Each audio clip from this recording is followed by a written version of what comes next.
The following program was provided by an independent producer solely responsible for its content.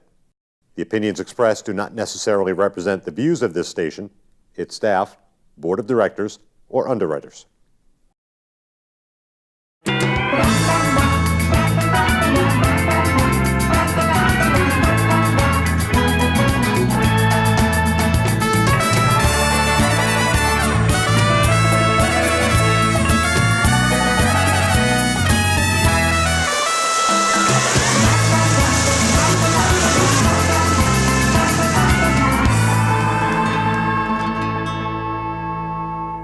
Hey there, everybody. Welcome to the Happiness Jungle TV show with yours truly, the Chief Happiness Officer, Lyn-Dee Eldridge. And I am so excited about today's show.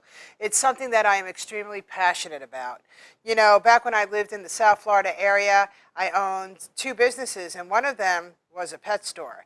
And my pet store was an adoption center for all the rescue organizations. Well, with me today in the studio here in Nashua, New Hampshire, I have asked the founder, the owner of Hero Pups, to be on the show. And I am very blessed to have with us today Laura Barker. Barker, can you imagine? Even her last name goes with it. So, hi, Laura. Hi, Lyn-Dee. Thank you so much for having me.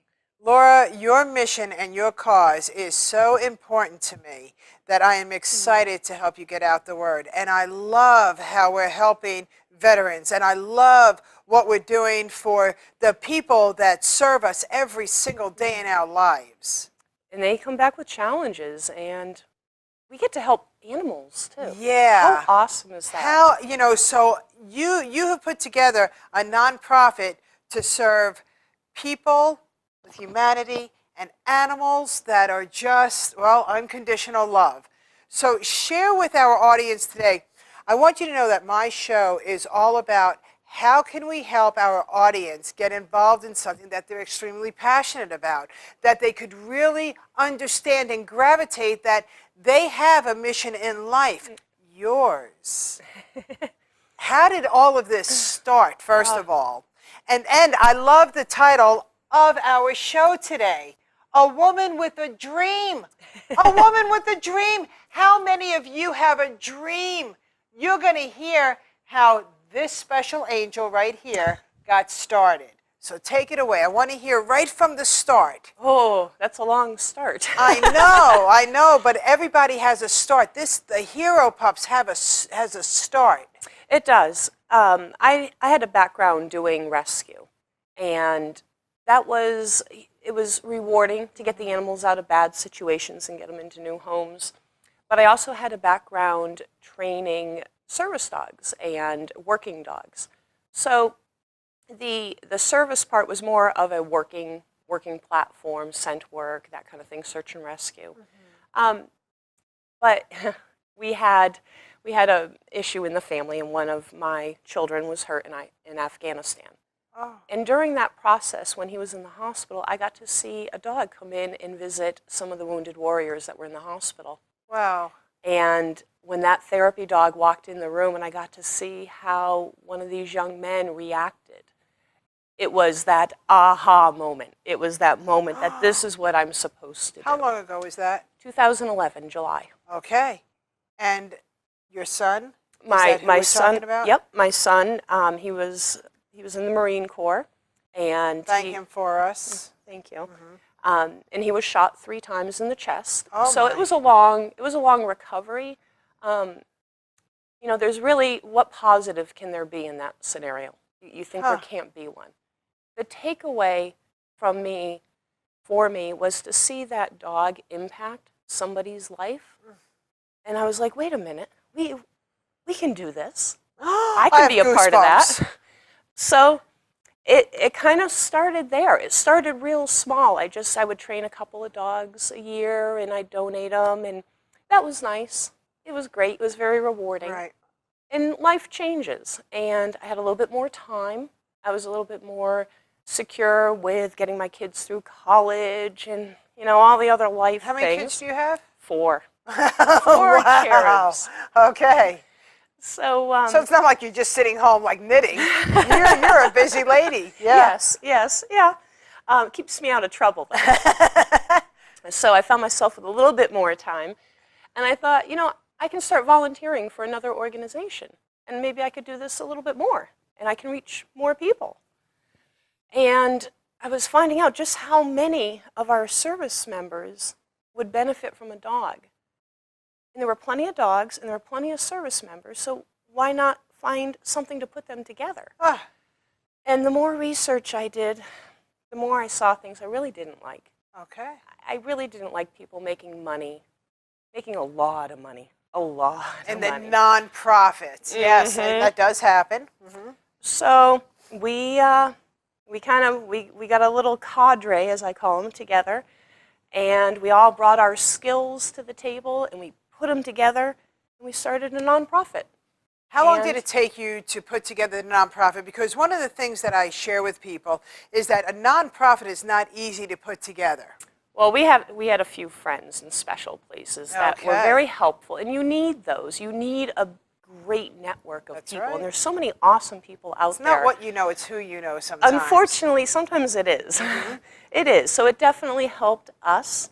You know, the paperwork, there's a lot. Yeah. You know, I'm pretty used to doing contracts and things like that, but the paperwork, it can be overwhelming. But sometimes it's something where you just have to buckle down and you just learn it, Right. and then you do it. And we got it submitted, and we got through the state, then we got to the IRS, and I think there was an angel in the IRS. Clearly, I don't know who, but we got our nonprofit status in 16 days. That is unheard of. I know that's unheard of. Yes, yeah, that was special. Wow. So for those that don't want to start a nonprofit because it is a lot of work, and you may not know the people that Laura knew, know that there's a nonprofit out there that if you're passionate about it, they could use you. Yes, oh, So- absolutely. There's many spectacular nonprofits. Just because I didn't find one that had the same belief system I did, Right. doesn't mean that they're not out there. Right.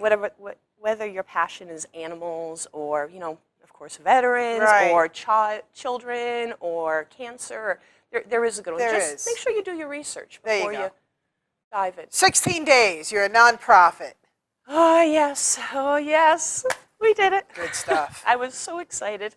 Yeah. Yep, it was good stuff. So then we did an interview, and somebody was asking us about a donate button, and we didn't have a donate button on our website because we couldn't take donations until that day, until that Right. week. So we rushed home and we put up the donate now button, and we were able to make it on in time. But the one thing we didn't have was we didn't have a web designer. We didn't have anybody with any IT background. Well, you just have to reach out and talk to people, and I'm very happy to say that we now do. We have a great guy that is volunteering his time and services. Isn't that John Morton? John is part of it. You know, Okay. this is Kyle. Kyle's going to bring us into the current century. All right. So it's all a matter of reaching out to people that have the same kind of compassion, the same kind of heart. You know, we're just like any nonprofit, struggling for every dollar. Right. And while we are all volunteers, we do have expenses. So when somebody is willing to offer their talent and their time, that is monumental to us. And you know, John, you had him on yesterday. He has been a godsend, and he is incredibly active, and he's done so many great things, and we're so lucky to have him. You know, I love what you said, that when you bring together people, you know, sometimes it's not only the money, it's what you can, you know, the time investment is also an investment. So that's very, very big, and being a part of something that's way bigger than you, or bigger than you could even imagine, is fantastic.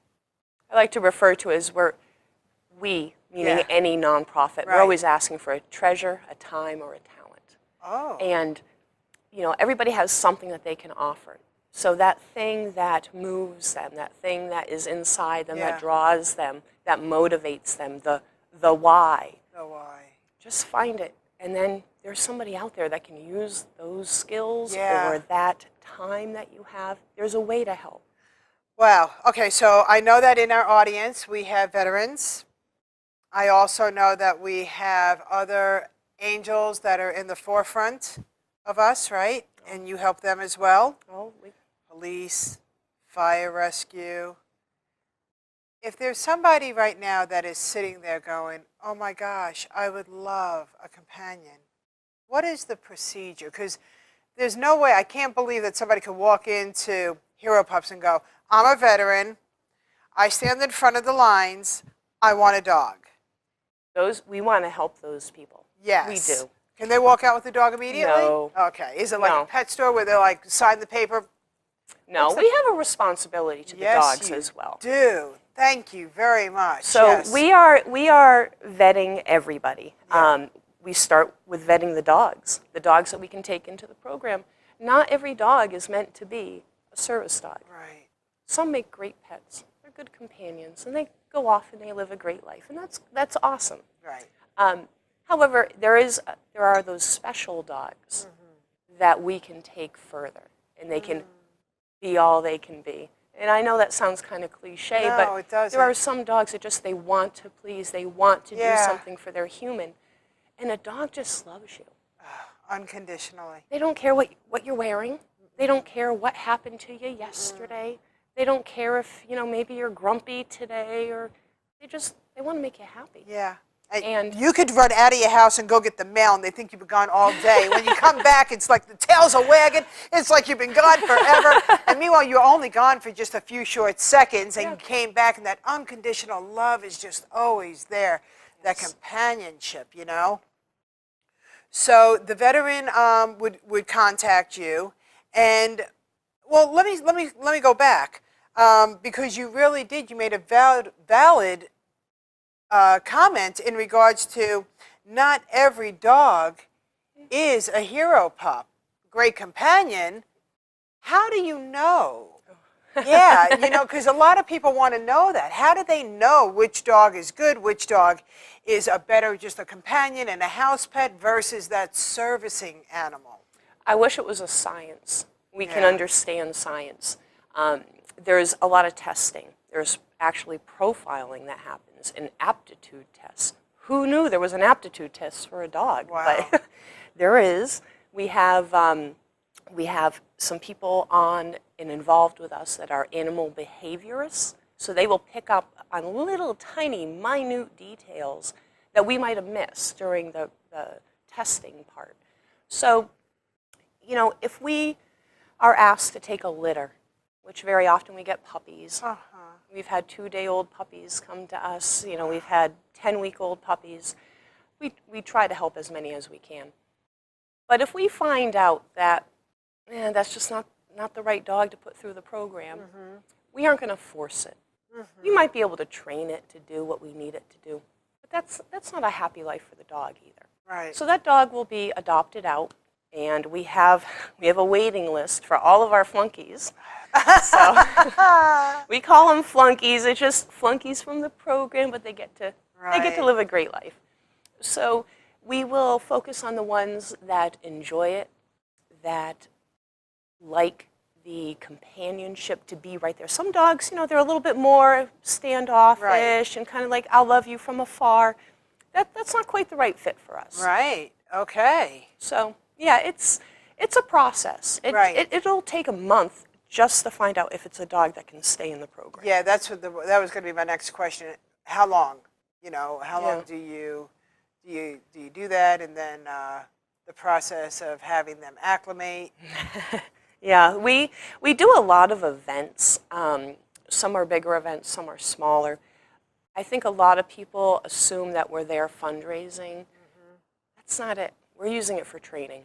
Right. We had an event this past summer, and there were thousands of people there. And the big takeaway from that was the fact we had thousands of people touch the puppies. They were around, a lot of noises, a lot of activity, a lot of things they hadn't seen. I don't have 100 people at the kennel just doting on them, but they needed to have that. And we also got to see how the puppies did with it. Right. Did they like it? Right. Or were they the ones that, like, after 10 minutes, I'm going to go back over here and I'd rather be alone? So those events that we do, we're constantly watching them. We're paying attention to how they respond. Wow. So it gets a lot more in depth, being that we are trying so hard to make sure that we are reaching as many of our heroes as we can. Yeah. So, you know, we're not a shelter. That's not our goal.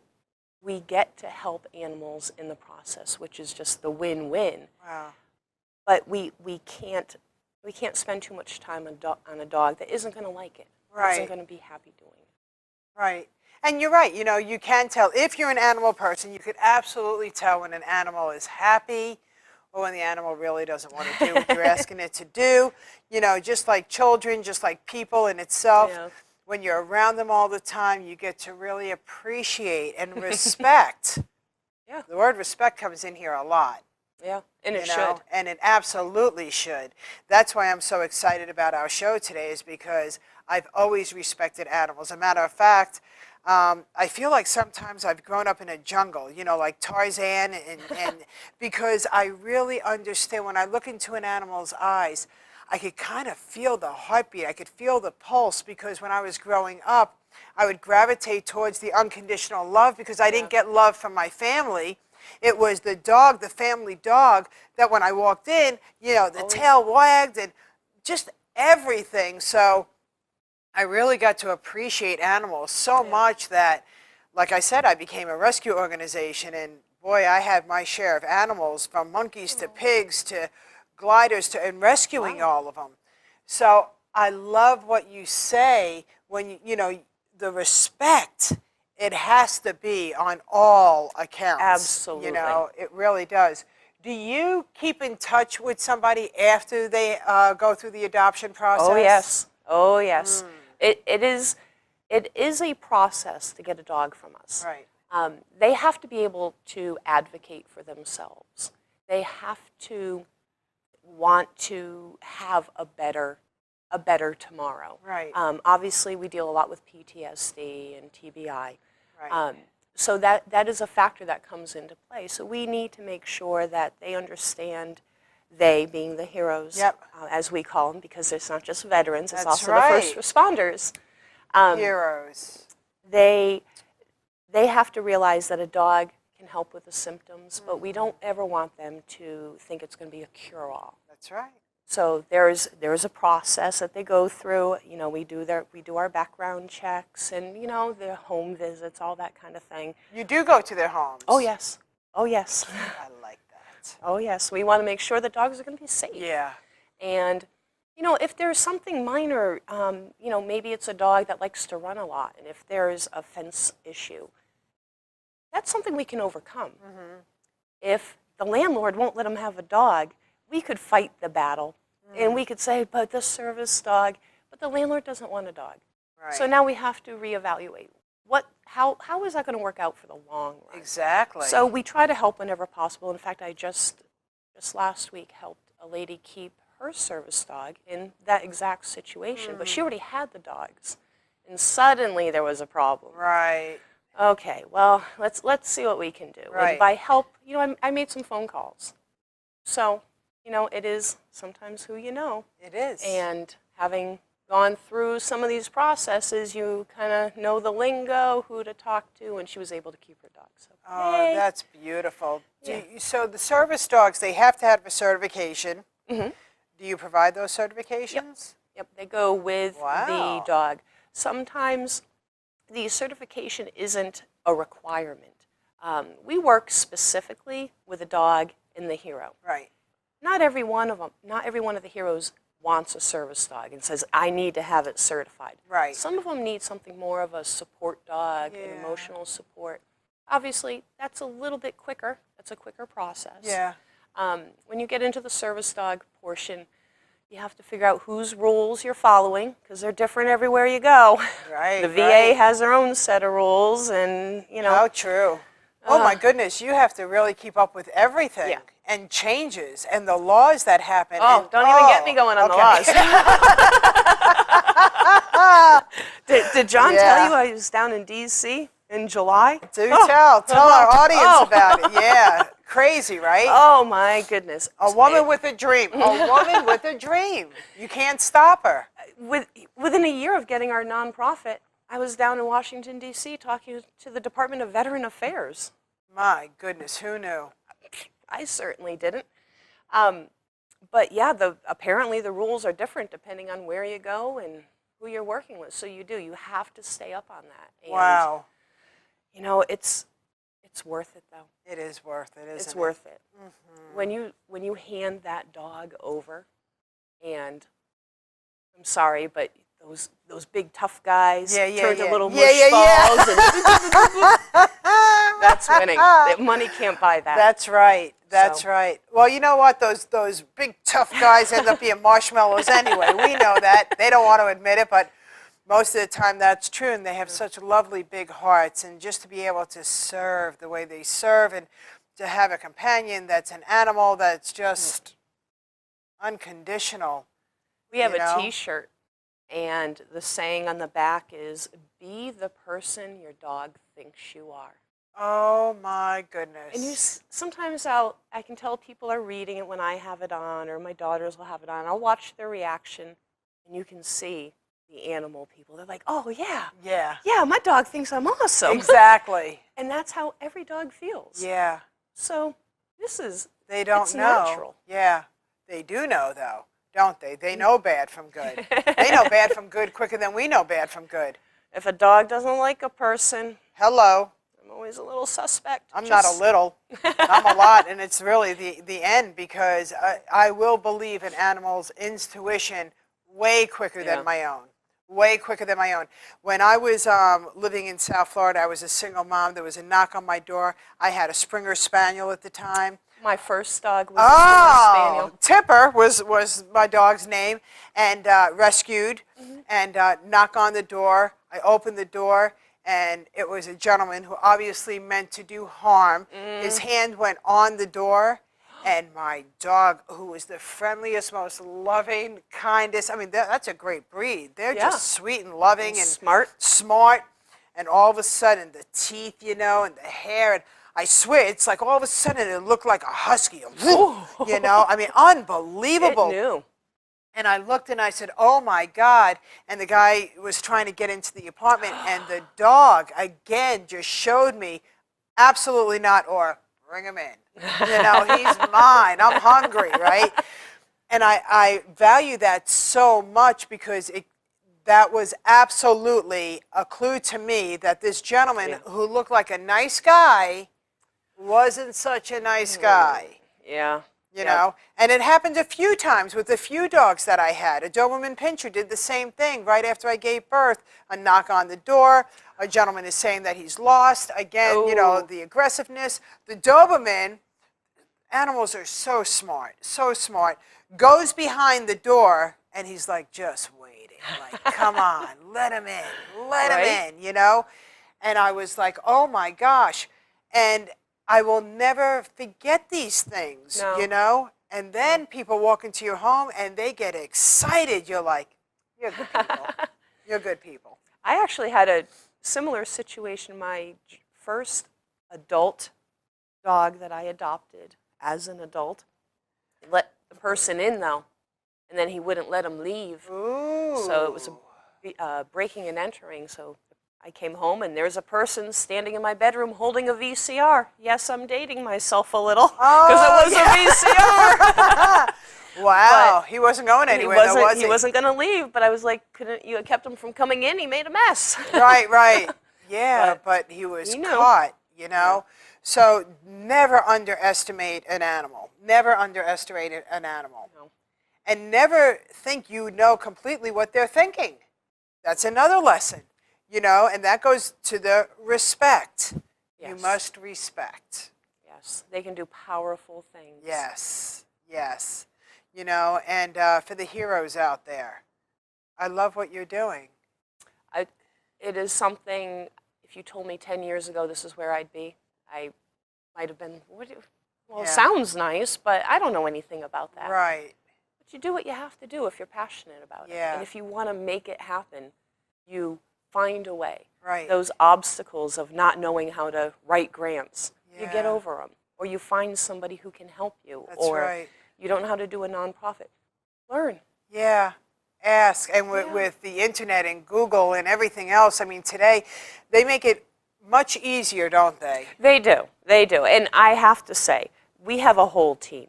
I get God. to sit here and talk to you about how awesome all this is, but it's a whole Yes, group it of is. people that makes this happen. Yeah. And the fact it was a mom with a dream, it's now a mom with a team. Ooh. So I have been so blessed in having Yeah. so many spectacular people come on board and have the same kind of passion about this and trying to help people. Yeah. That is just something that is so rewarding. And I can't imagine if I would have let a little speed bump stop us. Can you imagine? You know, and I want you to make sure that our audience has all of your information. And it all started with a horrific 3 shots in a chest, a man who served our country, and a dog that made a difference. Yeah. Share with our audience, how can they get in touch with you? You can go to our website, which is about to be totally redone. Thank you, Kyle. And our web address is heropups.com. Our email is heropupsinc@yahoo.com. And all the other information can be found right on there. And if you know a veteran or a first responder who may benefit from a dog, please have them reach out to us. There is a process, but we'd be happy to try to walk them through it. Yeah, and anybody that's going through the process is going to appreciate what you do and how you do it, and they'll be patient, and they will not complain, and they will be grateful and celebrating when they are matched up with their hero pup. Oh, yes, it's Powerful. A special time. It is. So everybody, I never said life was easy, but I did say you can be happier. And this is just another avenue to be able to take your passion, figure out how you want to help others, and you can make it happen. But today, it's about the hero pups, a woman with a dream who got to build a team and make a difference in so many people's lives. Where are you located? In the Seacoast, New Hampshire area. Seacoast, New Hampshire area. So no matter where you are, no matter where you're watching this show from, because we're able to be syndicated, and I have no idea where it's going, all over the world. It's going to go all over the country, I think. It's going to go, and we're very blessed. So again, we never said life was easy, but we did say you can be happy. Bye-bye for now. Was that quick or what? Yeah. Yeah, that was quick. That was quick. From my heart to yours, I give these.